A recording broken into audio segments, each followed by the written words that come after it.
Good afternoon and welcome this afternoon to Market Movers. My name is Ben Watson. I'm an education coach and senior manager here at Charles Schwab. I'm joined out there in the chat by my good friend Brent Moores, who also helps to host this particular webcast on a pretty regular basis when I'm not in the office.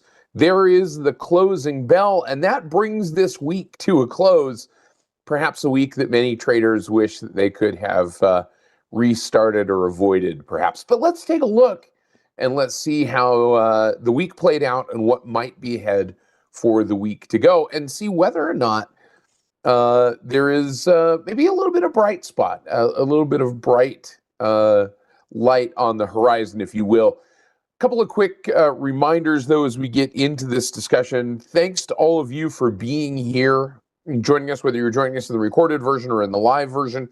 We certainly do appreciate you being here with us in this discussion and in all of our webcasts. Again, my thanks to Brent Moores to helping out. He's going to be there in the chat helping to answer your questions. But if you're watching in the recorded version, remember that you can participate in the conversation as well, simply by leaving questions in the comments section. Now, a couple of quick reminders as we get started, just from a housekeeping perspective. Remember that anything we talk about simply for illustrative and educational purposes only. It is not a recommendation or advice. Remember that options carry a high level of risk. They're not suitable for all investors. Make sure that you're aware of the characteristics and risks of standardized options before considering any option strategy. Also remember that we're going to be using the Thinkorswim desktop software platform. It is not a guarantee of future success out there in the real world. The paper money version is. Neither one, the paper or the live version, is guaranteed future success out there in the real world, I suppose. But remember that the paper money version is a great sandbox that we can play in and learn. But there's some things that it does not do. It doesn't allow for using studies in scans and certain things like that. So just be aware that there's some differences. Also, we're going to be using a lot of technical analysis in this discussion today. Remember that technical analysis, fundamental analysis, probability analysis, all of the ways that you might look at the market, those are theoretical in nature because the market is a dynamic place. And so none of those are guarantees as to what's going to happen in the future. But Schwab doesn't recommend the use of technical analysis as a sole means of investment research. Remember that past performance, no guarantee of future results. And when we talk about things like stop loss orders and stop limit orders, remember that stop orders can't guarantee the execution price. They can only guarantee the activation price. And in the event of a stop limit order, there's the potential that the order does not get filled at all if the price gaps around the limit area. So let's talk a little bit about where we are headed in this discussion. We're talking about the general trend of market indices. We're going to talk about what moved markets this week. We're going to talk a little bit about what the impact of portfolios might be, although that might be something that some traders may perhaps want to forget. But that's going to be the direction that we're going to head. So I'm going to do this. We're going to pop over to the Thinkorswim desktop software platform to start our discussion. And as I do that, that's a good opportunity for me to remind you of two things. One, you can follow me. You can follow Brent on X. I'm at Ben Watson CS. Brent is at Brent Moores CS. You can also follow the other education coaches there as well, similar naming conventions. So you're going to find them there as well. Brent's got that pinned up to the top of the page. Also, click on the subscribe button if you haven't done so already down there at the bottom right-hand corner. We'd love to have you do that. That's going to help us to help you to stay connected to the Trader Talks webcast channel, and also brings this content up in the top of the algorithm. So click on that subscribe button. It's at a no-cost subscription to you. Let's take a look at the S&P 500 here, which is kind of the area that a lot of people are focusing on from the perspective of it being kind of the broad view of the market. This is a one-year daily chart. And this week has brought some changes, and as the Brady Bunch says, when it's time to change, you've got to rearrange. Sha-na-na-na-na-na-na-na. So we're going to take a look at that and see how things are being arranged here at this point, as we see the break below the 200 period moving average on the S&P 500, on the NASDAQ. We've been below the 200 for a while on the Russell 2000. So There are a couple of things going on here in the SPX that aren't necessarily extremely obvious. I mean, the extremely obvious things are in the last 2 weeks we've broken the diagonal down or diagonal uptrend line. In the last 3 weeks, we've broken down through the 50-period simple moving average through that diagonal trend line, now down through the 200-period moving average, which is pretty significant when it comes to not only retail, but also a lot of institutional traders use that as, you're absolutely right, George. You got it correct. That 200-period moving average is kind of one of those toggles, right? That for a lot of traders becomes the technical toggle point. Above, it becomes a bullish trade. Below, it becomes a bearish trade. And we're below, but moving back up. Now, it doesn't mean that the price is going to go back up. I expect that there may very well be, from a technical analysis perspective, some resistance overhead coming back into that 200-period moving average, which, if it stays sideways here, is going to be somewhere around the 57.50 level or so, likely. Doesn't have to be when it approaches that, or if it approaches that. There's no guarantee that it will come back and retest that level. But let's take a look from a percentage basis what this move has been like since kind of the middle of February. So all I'm going to do is grab my drawing tool here on the chart. Now I'm on the Thinkorswim desktop software platform. On the charts tab, we're looking at the SPX, which is the index that tracks the S&P 500. And I'm coming down here to the bottom right corner, and I'm grabbing my drawing tool, just simply my trend line drawing tool. And I'm going to start up here at the top. So this isn't just a drawing tool, it is a drawing/measuring tool, because I'm just going to click and start a line right there, and I'm going to draw down to the bottom. Now, what you see kind of off the edge of the screen right up there at the top is a percentage number, minus 10.46. And you can kind of see that it's going to be kind of right in this area. So when I put my cursor right down there on the bottom, minus 10.46, minus 10.5, however I measure it, because it's reflective of the line that I've drawn here, that's saying from the high to that low, or from the high to wherever I'm holding that low at that particular point, I'm measuring percentage. That's about a 647-point move to the downside from the high. So off of almost 700 points from the high. But more importantly, down more than 10%, because for many economists, for many technical analysts, the technical toggle point for a market being in a correction or making a corrective move is greater than 10%. Move from the high to the low. That would suggest a correction. Now, what does a correction mean? Well, I mean, is a correction a bearish trend?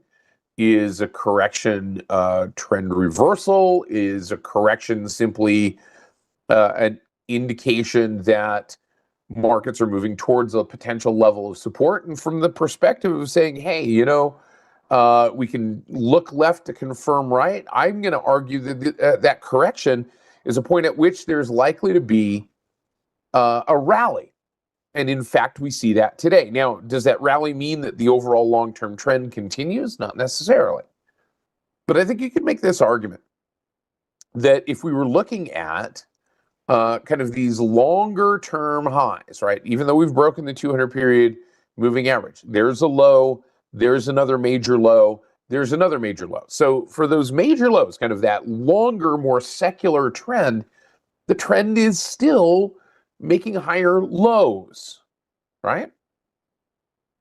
But this is for sure an intermediate term downtrend. Is it a long-term downtrend? Well, not necessarily yet, until we make a new kind of lower high and then lower low in that context. So today's move makes that move higher. So I'm going to zoom in a little bit closer, and we'll take a look at what's going on here and kind of break this down. So we kind of saw this sideways movement over the last 2 or 3 days. It was choppy, to say the least.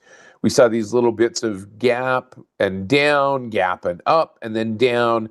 and then open and then sell off. Maybe that's the capitulation and then the move higher. Now, for some of you who have been to our live trading our live technical analysis workshops, or you've been in some of the webcasts that we do where we talk about potential reversals, what we might be looking for here would be a close. So if this is today's closing price, we had the bell closing.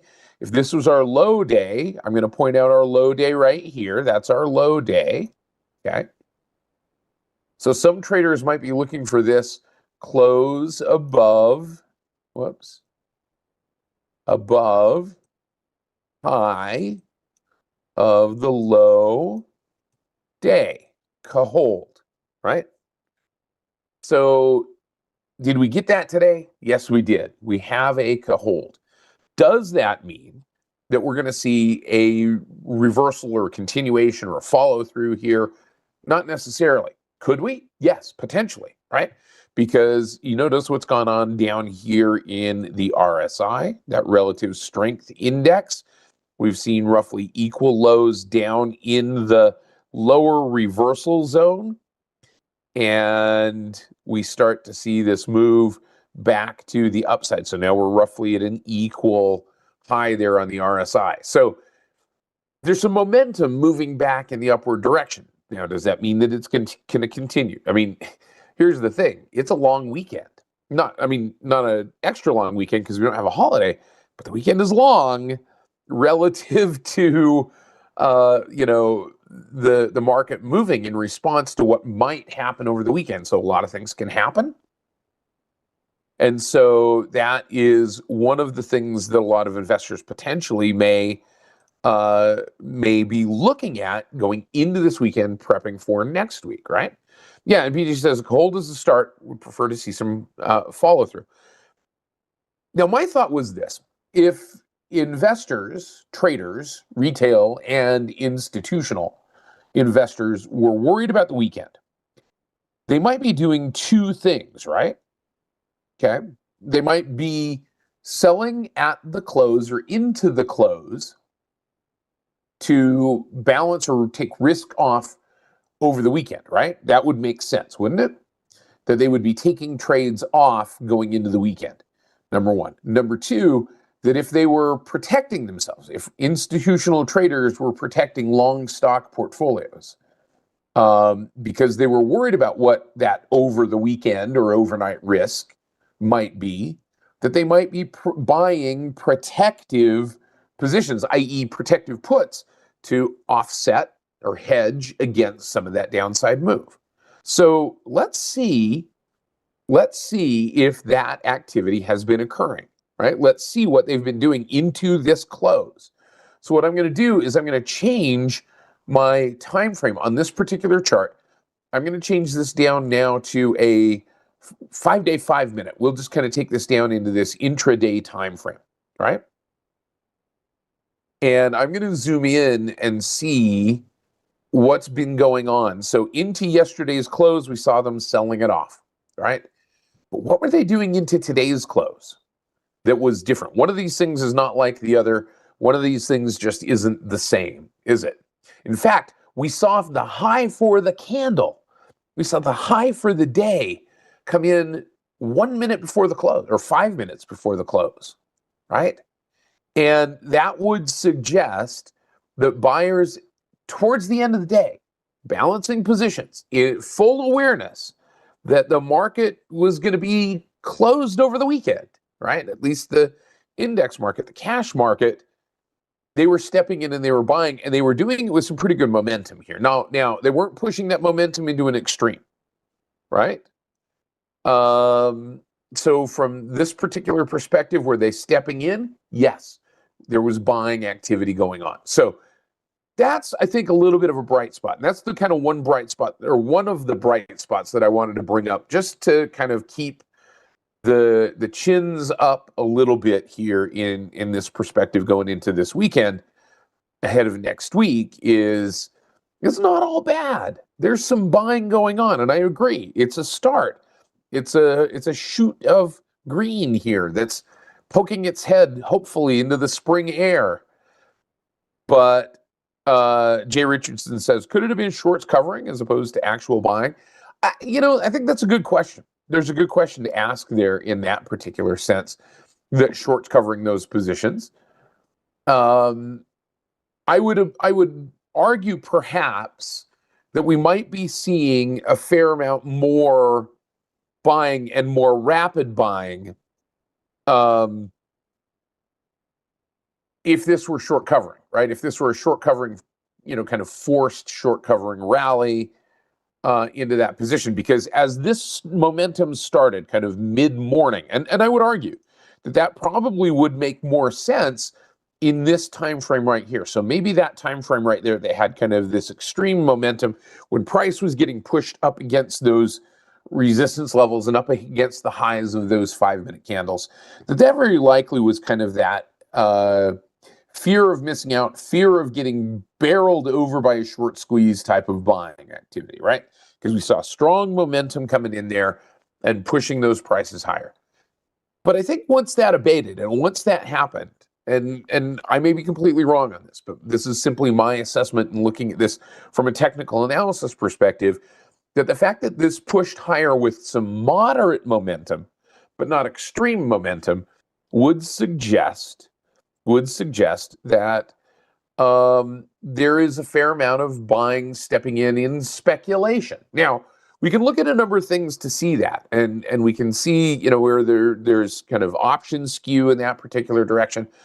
But the other reason that I think perhaps, to go along with this entire discussion, is this is maybe more speculative buying and more rebalancing and kind of potentially, I don't know, maybe dip buying perhaps activity going on than short covering or margin calls, is the activity in the VIX. So I'm going to pop over here really quickly to our VIX grid, and I want to look at two things in the VIX grid. So I'm going to come over here to the VIX grid, and I want to say, look, here's what we had. We had a strong update today, and we had the VIX falling. And the VIX fell pretty substantially. In fact, the VIX down almost 12% today, back down into the high 21 handle, right? Yesterday, we had a down day, and it was kind of a moderate VIX. So volatility kind of bleeding off. And volatility bleeding off is one thing. Volatility bleeding off when realized volatility, so that's where I'm going to shift to our VIX versus our VVIX. This is the volatility of the VIX. You see the big wide disparity between the volatility of the VIX and the VIX. This would suggest, and the reason I talk about this, you can see the majority of the times on this chart. Let me grab my magic marker and circle this. So back here, there was a time when volatility was running below the VIX. But more often than not, what happens is the volatility of the VIX is higher than the VIX. It's not very often that we get volatility of VIX, VVIX, below the VIX level, okay?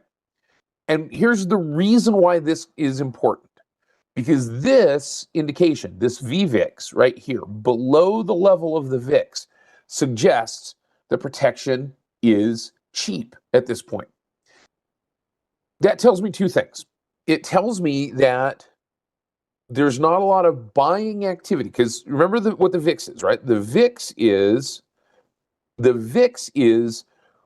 driven by option prices in the SPX at a variety of strike levels, in the money, at the money, out of the money, over a 30-day period.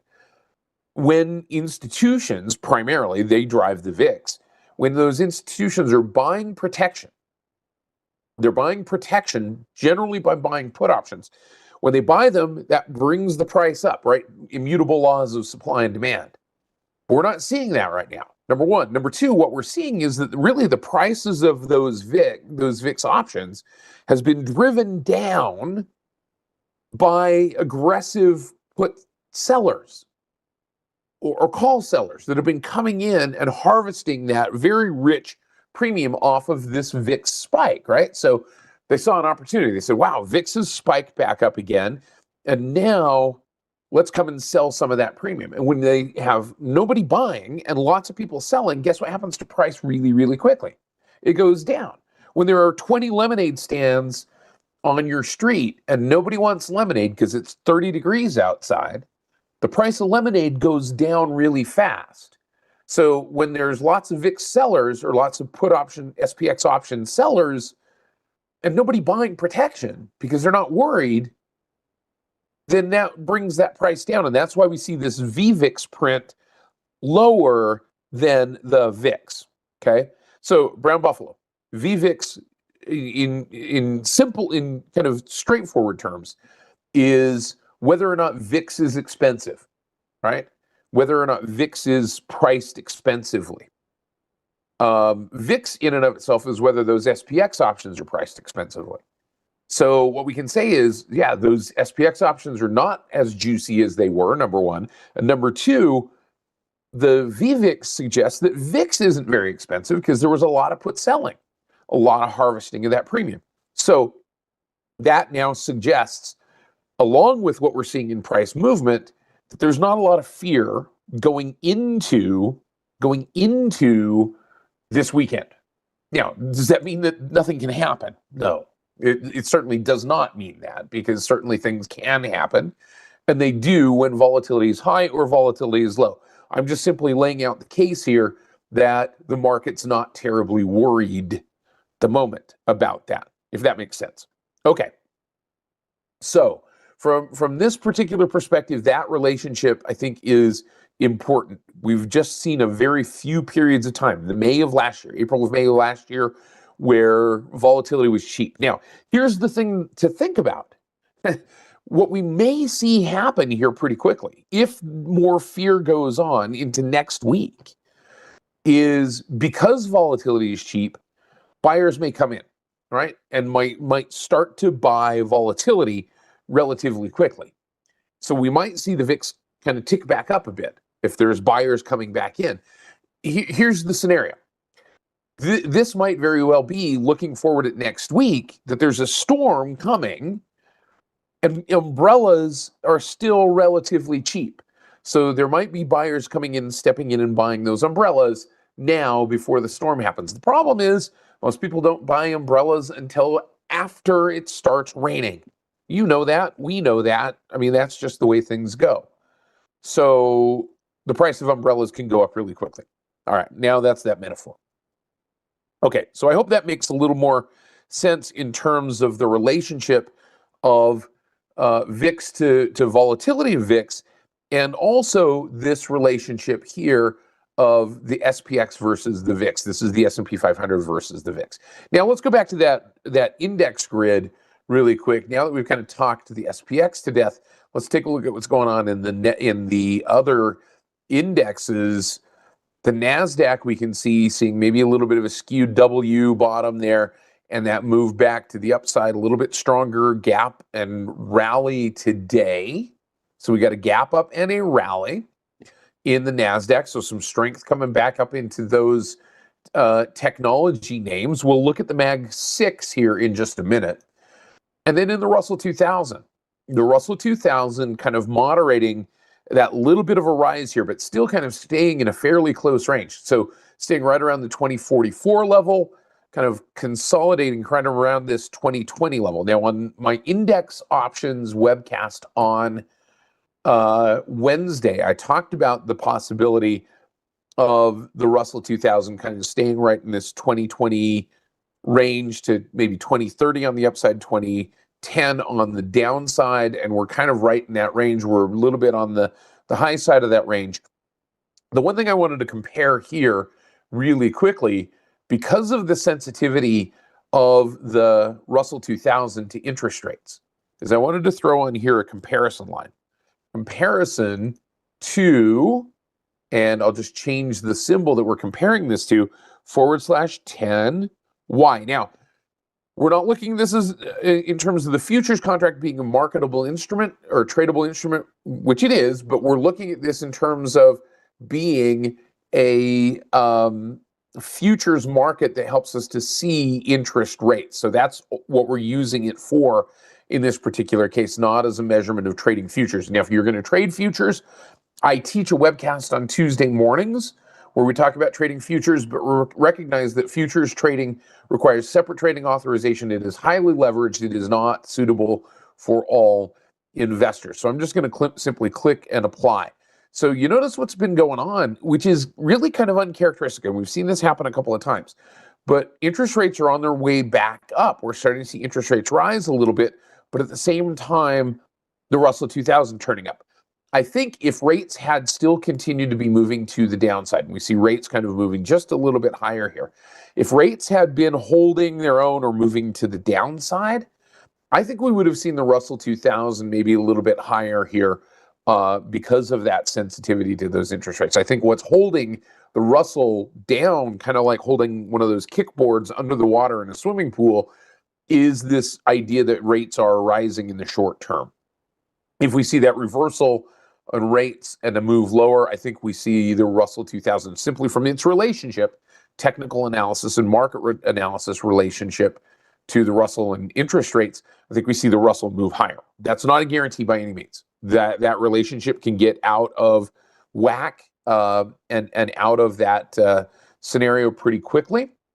But the other thing to think about too here is on all three of these indexes, on the Russell 2000, on the NASDAQ, and on the SPX, there's been one toggle here that may trigger some algorithmic buying, and that may be what was going on into the close today.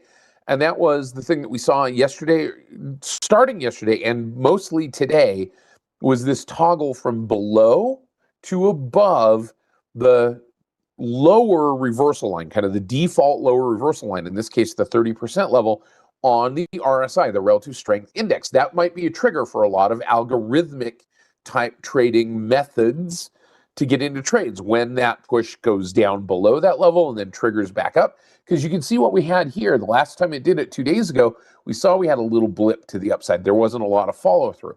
Now we get, coming into Friday, that blip and a little bit of follow through. Now we're getting a little bit wonky here, but that would suggest that that was maybe one of the reasons why we see some additional buying pressure going on here. That means that perhaps all things aren't lost going into this weekend. Let's take a look at maybe some of the economic drivers over the course of this week, just to kind of shift gears a little bit. So I'm going to pop back over to Schwab.com, and I'm on the Research tab, and I'm under Research Tools for U.S. markets, and I'm on the calendar for this particular week. So this is showing me economic events for the week of March 10th through the 14th this week. Nothing really happened on Monday, but we had JOLTS and non-farm on Tuesday. Wednesday brought a fair number of economic news reports. We saw core CPI and CPI both coming in lighter than expected, indicating that maybe there was some inflation movement, right? If CPI, both core and headline, were a little bit lower than the forecast and lower than the prior numbers, that would suggest that inflation is softening a little bit. Crude oil inventories were a little bit higher than expected, but also some bigger draws in gasoline and other things in the energy space.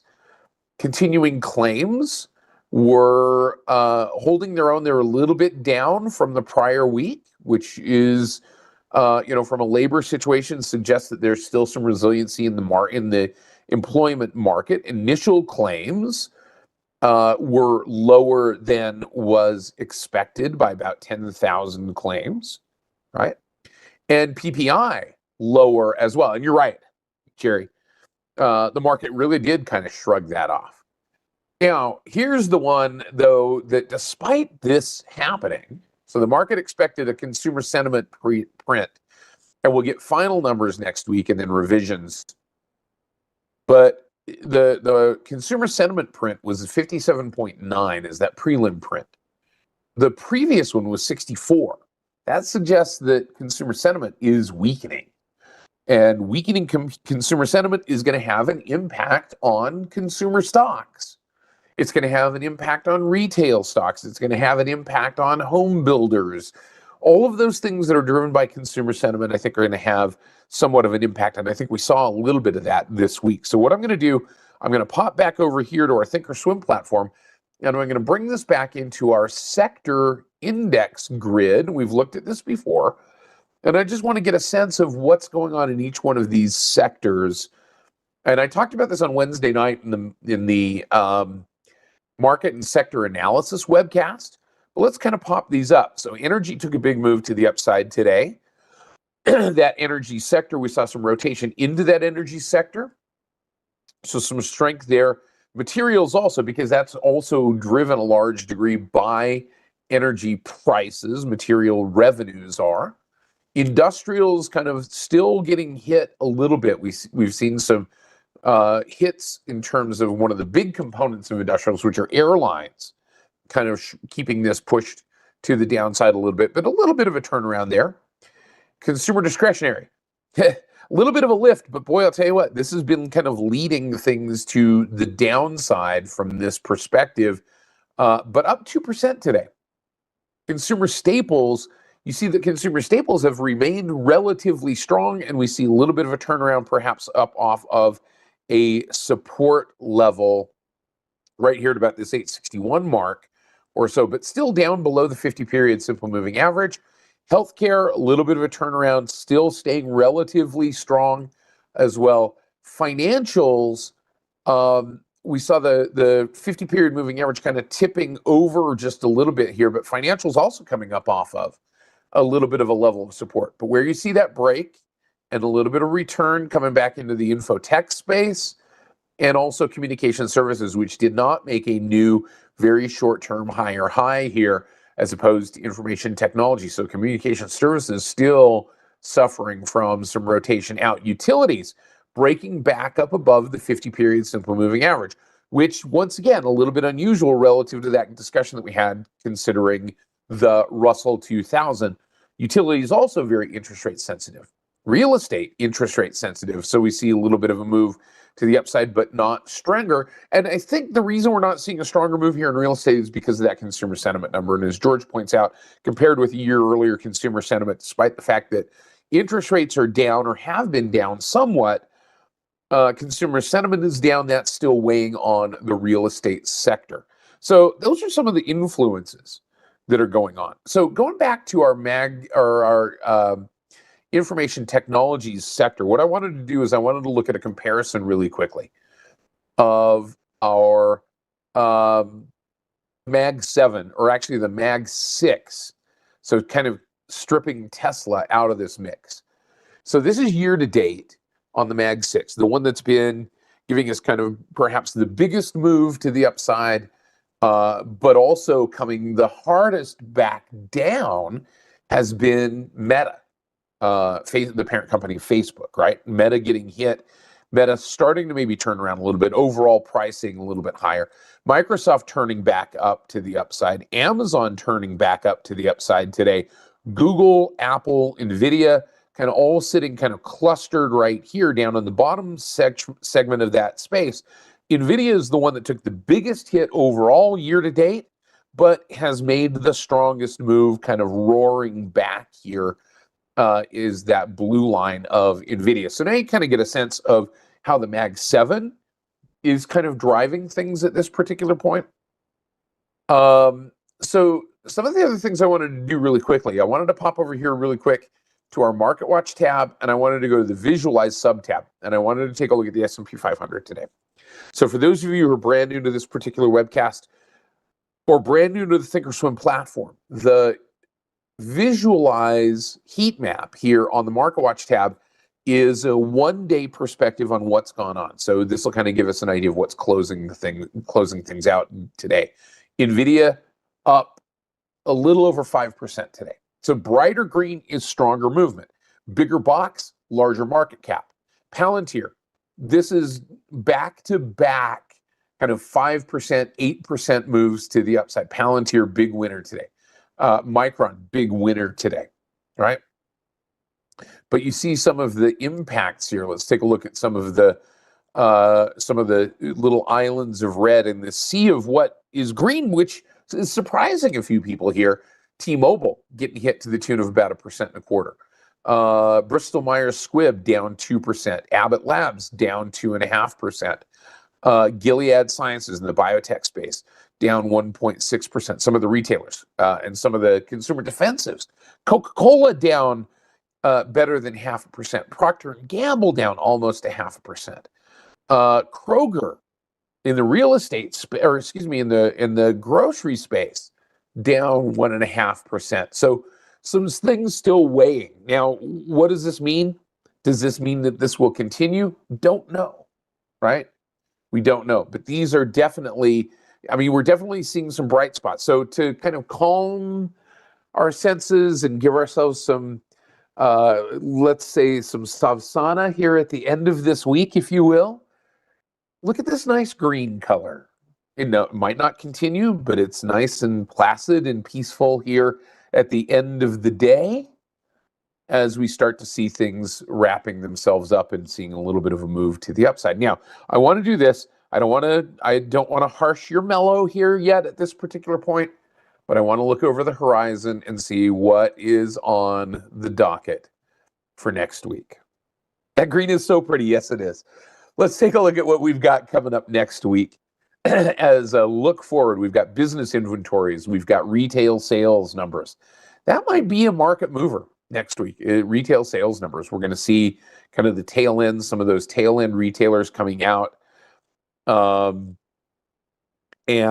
kind of letting our kind of consumer sentiment, retail sales impact, see the state of the U.S. consumer. Building permits, housing starts, industrial production. All of those could be potentially small market movers. FOMC meeting next week. We've got, which is probably a foregone conclusion, but that might be something that we're going to see some things talked about early in the week. Crude oil inventories. We're going to also see things like natural gas inventories, initial claims, leading indicators. So it's going to be an interesting week. I think the FOMC, you're right, to Jay Richardson's point and to Jerry's point and everything, that Fed meeting and the Fed rate decision on Wednesday is going to be the thing to watch, perhaps, next week. Now, I wanted to leave you all with this because it is March 14th, 3.14. 3/14 is the date, which means that it is Pi Day. St. Patrick's Day is next week, but I wanted to leave you with a little Pi Day discussion to go into your weekend well-nourished with information. So Pi Day. And I looked for this, we used to have a number of stocks that were listed that had the direct correlation to pies. Sara Lee used to be publicly traded. Village Inn used to be publicly traded, but now those have all kind of been incorporated. So we kind of have to go around the edges here. ConAgra owns Hillshire Farms brand, which owns Sara Lee brand. So ConAgra has a connection to pies. They didn't really do much today. Hershey's, you got to have chocolate for pies. Hershey's down a little bit today. You can still go to Denny's and get a pie. Denny's known for their pies, and they were off on the day, probably the worst performer of this particular group. Mondelez, which owns Oreo and Hostess, those Hostess brands, including the Hostess pies, they were a little bit of a gap down and a move up today. McDonald's, where you can go and you can get that hot apple pie where the center of that is like a perpetual heat source and is hotter than the surface of the sun, perhaps. You can get that apple pie at McDonald's. They saw a strong move to the upside. And then you might have a pie of a little bit different color, and that is a pizza pie. And I have Domino's to represent that in my pie grid. So maybe grab yourself a pizza and a little bit of a pie someplace. Maybe even if it's even a McDonald's apple pie, that will work too. But I hope that you all have a great weekend and you get to enjoy some pie with those you love. And have a great day, everybody. If you want to learn a little bit more about all of this stuff, come on over to our Trader Talks webcast channel or to Schwab Coaching. Some great resources And again, my thanks to my good friend Brent Morse for helping out this week in not only hosting this webcast last week, but also helping out with chat today and in so many places over the course of this week. I will see you guys next week, next Monday, and then we're going to be in Chicago next Friday and Saturday for the Advanced Options Workshop. So I hope to see some of you there as well. So Brent, I think, will be teaching this webcast next Friday as well. Have a great weekend, everybody. And thanks to our great production staff, and thanks to all of you. We will see you again very soon. Take care. Bye-bye.